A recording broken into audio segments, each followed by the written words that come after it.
Hello world, welcome to another episode of the Fourth Heritage Mindset. Last week I read a story about a father from my home country of Uganda who killed his own son because the son had abandoned the family religion Islam and had become a Christian. This story made me very sad, but unfortunately such things happen very often in many parts of Africa and other parts of the world.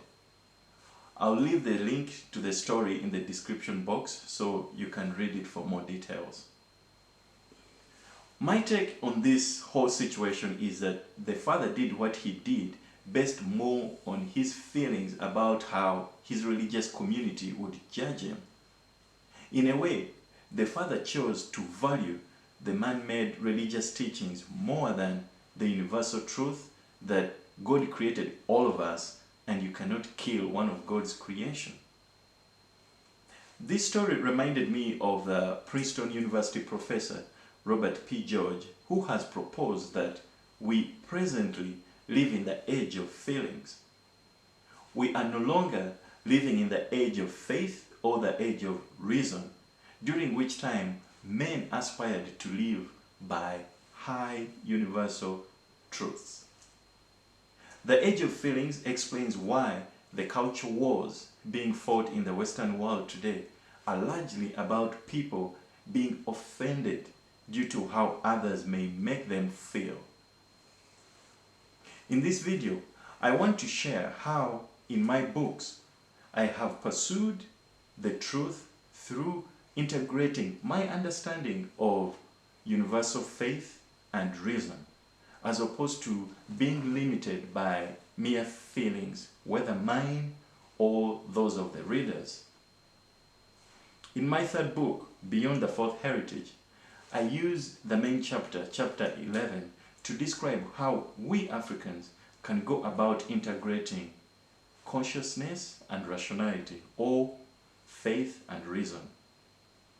I do this because I'm trying to inspire us Africans to go beyond our feelings and passions about our identities of tribe and religion, and instead elevate our minds to consider the higher truths as we can pursue them using high rationality and a universal consciousness.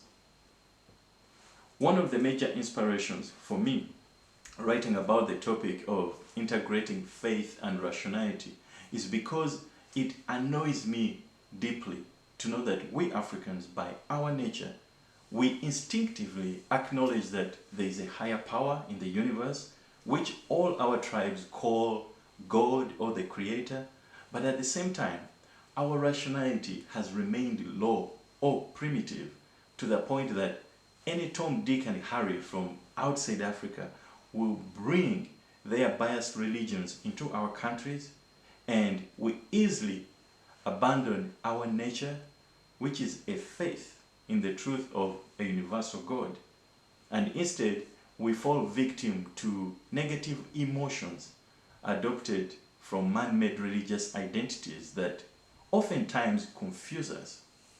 Our minds get confused deeply, otherwise how else can you describe a father killing his own son? Very sad. For those Africans out there who are still struggling with religious confusion, you must develop your minds to avoid being victims of negative feelings. I hope when you read my book, Beyond the Fourth Heritage, you will learn a few mental tools to help you on that journey. By the way, you can get a free copy of the EdSac paper, which summarizes all my 3 books by downloading it from my website, www.fourthheritage.com. That's what I had for today. Thank you very much for watching, and don't forget to support this channel by subscribing. And remember, changing our mindsets is the struggle.